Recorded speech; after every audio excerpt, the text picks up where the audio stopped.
Abordaremos ahora los productos y armaduras de acero para el hormigón, un material complementario de un producto de carácter cerámico y frágil, por lo menos en su concepción convencional, que requiere de acero para comportarse como el fantástico material estructural que es.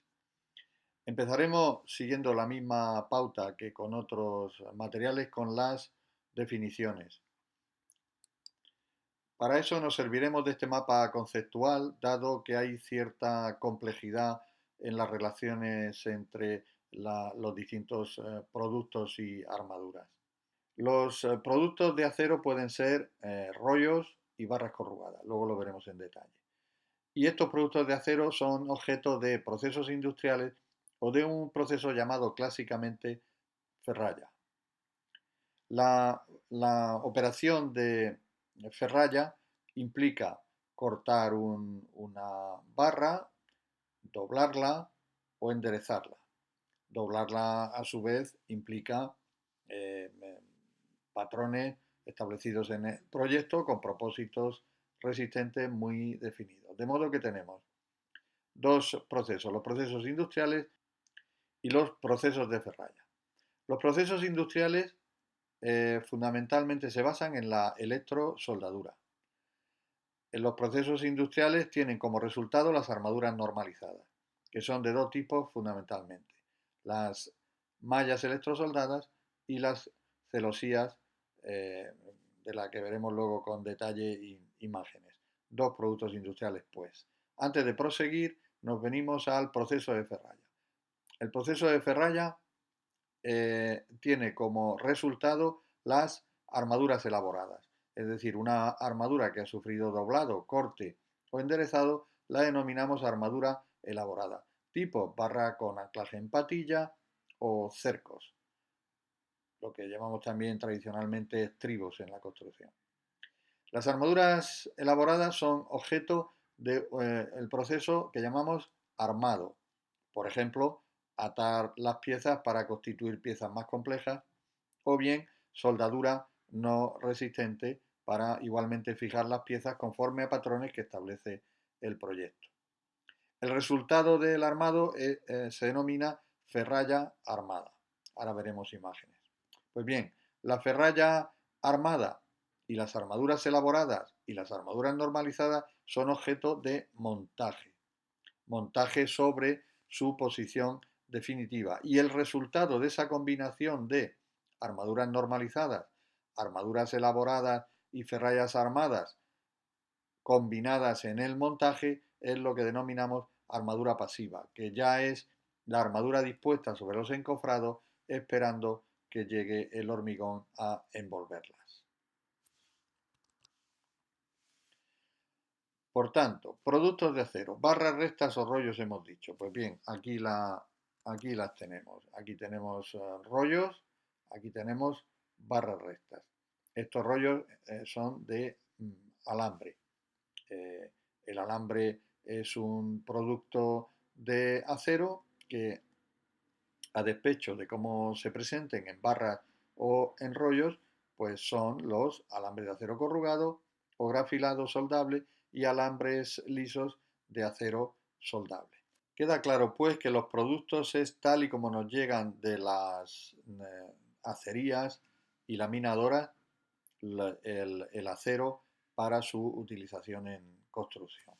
Armadura normalizada, como hemos visto, es resultado de un proceso industrial y aquí tenemos los dos tipos básicos, que son la malla electrosoldada, la malla, y la armadura básica, compuesta por alambres corrugados, electrosoldables, alambres lisos que se pueden utilizar en los elementos de enlace y igualmente pueden ir compuestas también con barras corrugadas. Todas ellas electrosoldadas y por tanto se ofrecen al sector ya con el aspecto que se ve en las fotografías.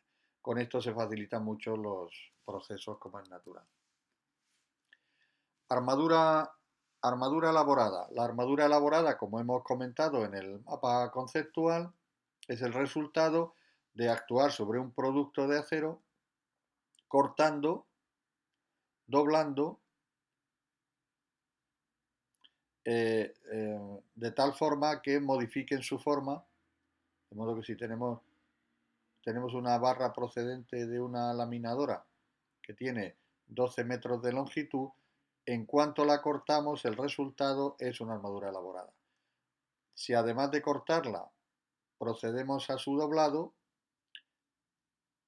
tanto en forma de patilla como en forma de cerco, etcétera, estamos obteniendo armaduras elaboradas. Ferralla armada. Ferralla armada es resultado del proceso de armado. El proceso de armado consiste en ordenar las armaduras elaboradas para constituir, como se ve en la fotografía, constituir estas piezas que dan una respuesta estructural definida en el proyecto. Ya se ve que es resultado de componer armaduras elaboradas. Aquí se ve una armadura en patilla, aquí se ve un cerco, etc. Y finalmente, las armaduras pasivas para el hormigón armado, que se definen como el resultado del montar, es decir, del proceso de montaje, en el correspondiente molde o encofrado, las armaduras normalizadas, las armaduras elaboradas o las ferrallas armadas, tal y como hemos comentado previamente. Enfatizamos ahora aquí el carácter de pasivas, puesto que las armaduras pasivas están constituidas por barras de acero que sufren tensiones cuando la pieza entra en servicio. Al contrario que ocurre en el pretensado, cuyas armaduras, o cuyas armaduras sufren tensiones antes de entrar en servicio, ya sea como armaduras pretesas o postesas. De modo que aquí tenemos la definición de los tres procesos aludidos: el proceso de ferralla, que transforma el producto de acero en armaduras elaboradas; el proceso de armado, que convierte las armaduras elaboradas en ferralla armada; y finalmente el montaje, que convierte la ferralla armada con la contribución de armaduras normalizadas en armadura pasiva, es decir, armadura dispuesta para recibir el hormigón. Una breve historia del, una breve historia del acero. Naturalmente breve, porque no es el lugar para extenderse en la historia de un material muy importante, pero que no cubre solo los productos de acero soldable para el hormigón. Eh, por eso nos referimos a la historia reciente y no vamos al acero de Damasco, pongamos por caso, es decir, aquellos aceros que tenían combinaciones resultado muchas veces de la acción de la serendipia, es decir, del encuentro casual de aleaciones que tenían unas enormes prestaciones. Lo fundamental es que la relación entre hierro, fundición y acero se aclara en el siglo XVIII y se convierte en un proceso industrial en el XIX con los hornos Bessemer, Thomas y Martin. Con ellos se está ya en condiciones de que el arrabio, del alto horno, sea descarburado y por tanto de forma controlada, de forma que ya podamos distinguir entre los distintos desempeños de la aleación acero-carbono, que es estudiada en un apartado distinto cuando se tratan los metales, pero no está de más, digamos, recordar que hasta el 2% de carbono en aleación con el hierro tendríamos las fundiciones, perdón, hasta el 2% tendríamos los aceros y a partir del 2% las fundiciones. En los extremos de de este segmento tendríamos el hierro como metal puro.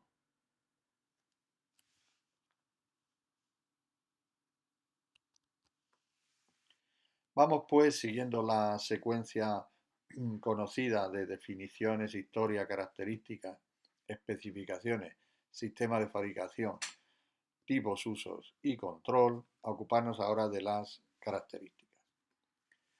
El acero es un material que procede del hierro en aleación con el carbono. Y como ya se ha indicado hace un momentito, el acero fundamentalmente tiene proporciones de carbono por debajo del 2%. Cuanto menor es la aleación de carbono, más dúctil es el acero, cuanto mayor, menos dúctil, llegando, digamos, a la fragilidad controlada de las fundiciones. Características principales de los aceros: resistencia mecánica, tanto a tracción como compresión, a fatiga y cargas cíclicas. Densidad: 7.850 kilos metro cúbico, un valor que los alumnos deben retener como parte de su cultura técnica. Punto de fusión: 1510 grados el hierro y un poco más baja, 1375 el acero por su aleación. Punto de ebullición: 3000 grados. Tenacidad se define como la energía total que absorbe un material antes de alcanzar la rotura. Luego veremos cómo se cuantifica. Ductilidad: facilidad de tirarse en hilos. Maleabilidad: facilidad para conformarse en hojas. Y dureza: la dificultad que existe para ser rayado. Aquí ofrecemos densidades de distintos materiales para situar al acero, y eso siempre es bueno. Aquí presentamos eh, materiales distintos de los metales, y aquí vemos los metales y tenemos situado al acero en la posición de 7.850 kilos metro cúbico que ya habíamos mencionado con anterioridad. Todos los aceros tienen estas características comunes: un módulo de elasticidad de 210.000 newton milímetro cuadrado. Recordamos que el módulo de elasticidad, cuestión que ya se ha visto en las lecciones de metales, es la relación entre la deformación unitaria y la tensión para cualquier material. Entonces, justamente la pendiente. Módulo de elasticidad es igual a tensión dividido por deformación unitaria. Otra forma de definirlo, más chocante, es que el módulo de elasticidad es la tensión necesaria para doblar la longitud de una barra de acero, cosa que no se puede hacer sin romperla, por lo menos los aceros con los que tratamos nosotros. Pero ya digo, es una forma chocante de hacerlo. ¿Por qué? Pues para doblar la longitud de una barra, su deformación unitaria es 1. Y en ese caso es evidente que el módulo de elasticidad es igual a la tensión que produce una deformación unitaria de 1, es decir, que dobla la longitud. El módulo de elasticidad transversal, 81.000 newton milímetro cuadrado. Esto se refiere al comportamiento elástico de una pieza de acero cuando recibe un esfuerzo que provoca una deformación transversal, como puede ser esta. La barra regresa cuando esta fuerza se anula, y la relación entre la deformación unitaria en cuestión y la tensión en juego sería el módulo de elasticidad transversal G. El coeficiente de Poisson, que también recuerdo, que es la relación entre la deformación unitaria transversal cuando comprimimos una pieza de acero, se acorta y se expande. Pues bien, aquí hay una deformación unitaria transversal y aquí hay una deformación unitaria longitudinal. La relación entre ambos, la transversal es habitualmente menor, longitudinal, esto es el módulo de Poisson-Mu, y que en el caso del acero es 0,3.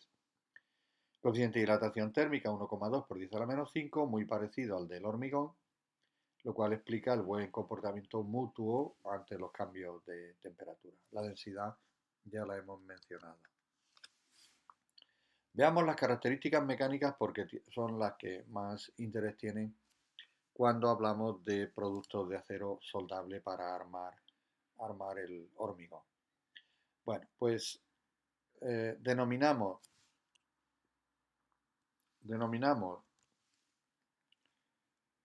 límite elástico al final del proceso, en el proceso en el que el acero se comporta de forma elástica, es decir, del proceso en el que cuando cesa la tensión, el acero recupera toda la deformación que hasta ese momento le hemos producido.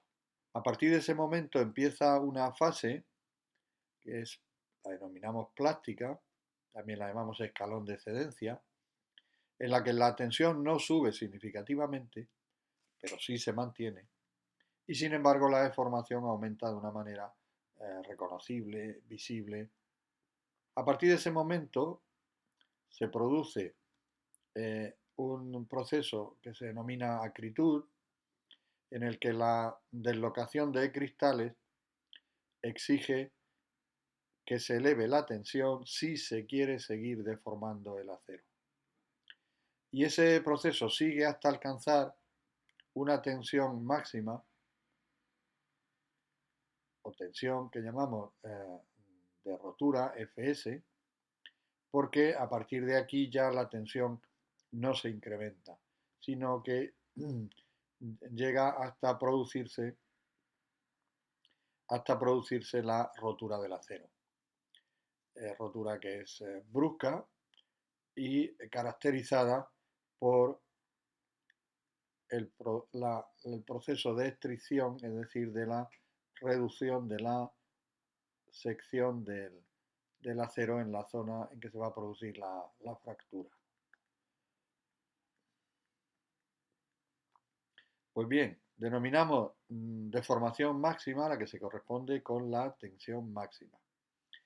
Y denominamos deformación de alargamiento de rotura aquella que se mide sobre una sección en torno a la zona de rotura como longitud inicial equivalente a 5 veces el diámetro de la barra, siendo este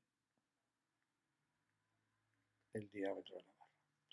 Bien, de modo que tenemos como parámetros que caracterizan a una barra de acero soldable para el hormigón, al límite elástico y la tensión de rotura, la deformación máxima y el alargamiento en rotura sobre 5 diámetros. En este gráfico empezamos a introducirnos ya en los distintos tipos de acero por sus características mecánicas.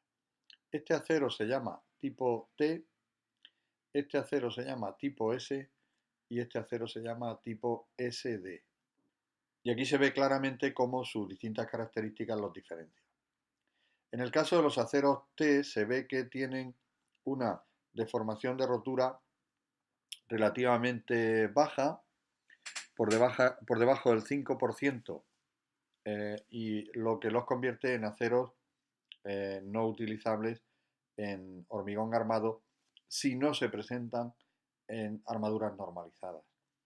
Luego tenemos el acero soldable, que tiene una ductilidad moderada, y el acero soldable y dúctil, que es el más apropiado para aquellas situaciones en las que la ductilidad es necesaria, como pueden ser las estructuras sismorresistentes. Los terremotos son precisamente aquellas situaciones donde las estructuras sismorresistentes son más eficaces para salvar vidas humanas. Obviamente, esto es una exageración postmoderna, de lo que serían los efectos de un terremoto, pero fingidos en una obra nueva en los almacenes Best en Estados Unidos. Porque la fragilidad de una estructura de hormigón puede provocar efectos como el que aquí vemos de colapso total de pilares en planta baja. Sin embargo, aquí vemos cómo esta estructura ha tenido un comportamiento aceptable, pues al recibir las, las envites de las fuerzas horizontales del sismo, al menos la ductilidad del acero en sus nudos ha permitido que la estructura se mantenga en pie, salvando vidas humanas. Esto sin el acero obviamente no hubiera ocurrido, sino que se hubiera producido el colapso de la estructura. Es muy importante para eso que los aceros soporten ciclos de histéresis. Un ciclo de histéresis es aquel en el que el acero es sometido a fuerzas de tracción y compresión alternativamente.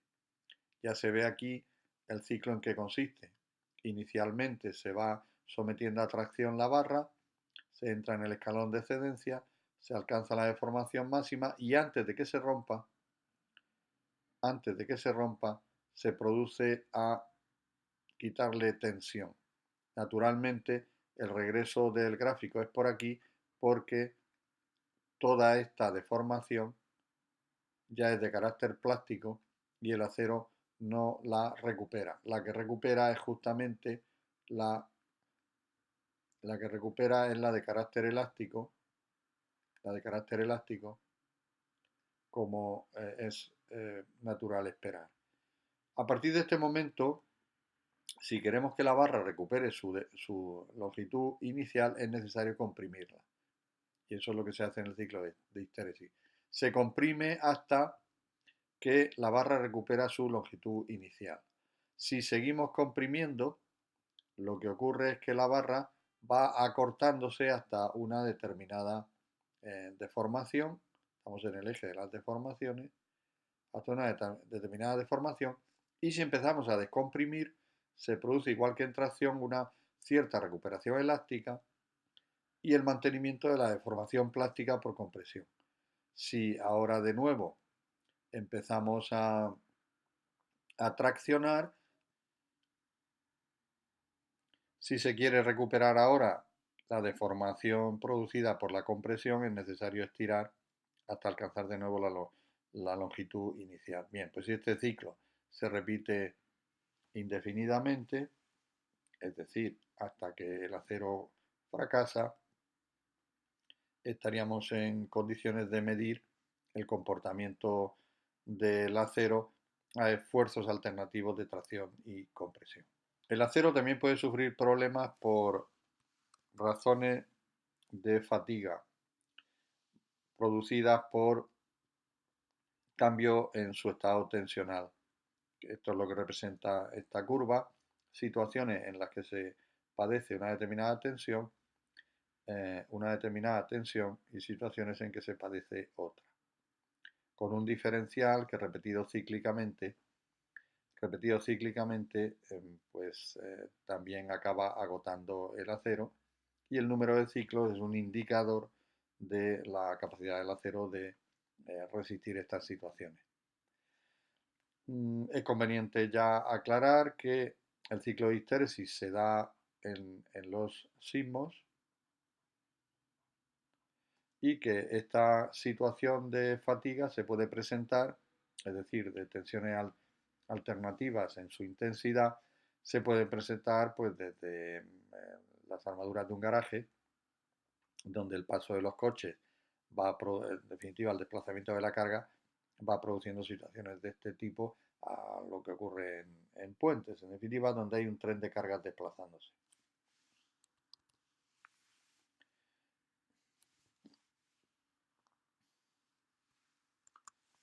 En esta fotografía se puede ver con claridad la situación a la que se ven sometidas las armaduras en un sismo.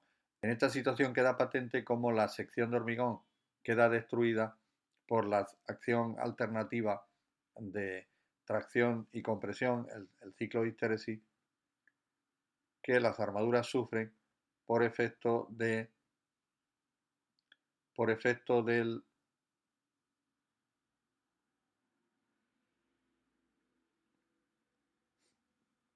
por efecto de la alternancia del sismo que provoca por la conjunción de la onda sísmica con la respuesta de la estructura, movimientos alternativos en un sentido y en el otro. Cuando el sentido predominante es este, las armaduras de este lado están sometidas a tracción y estas comprimidas.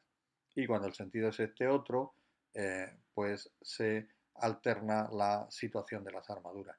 En última instancia, como el pandeo por compresión es lo que deja, digamos, rastro plástico, pues las armaduras de ambos lados acaban como se ve en la fotografía. Vemos ahora, sin pararnos mucho, porque las fórmulas, a pesar de su aparatosidad, son muy sencillas, cómo se mide la energía, la tenacidad que llamábamos más atrás, la energía de deformación en una barra de acero. Para ello lo que se hace es simplificar el gráfico tensión-deformación convirtiéndolo en un triángulo y en un trapecio. Los valores extremos son el límite elástico y la carga máxima, la deformación elástica y la deformación máxima. A partir de ahí es fácil. Llamamos energía elástica al área del triángulo, un medio de la deformación elástica por el límite elástico. Esta otra presentación persigue el conseguir finalmente la energía total en función de la energía elástica.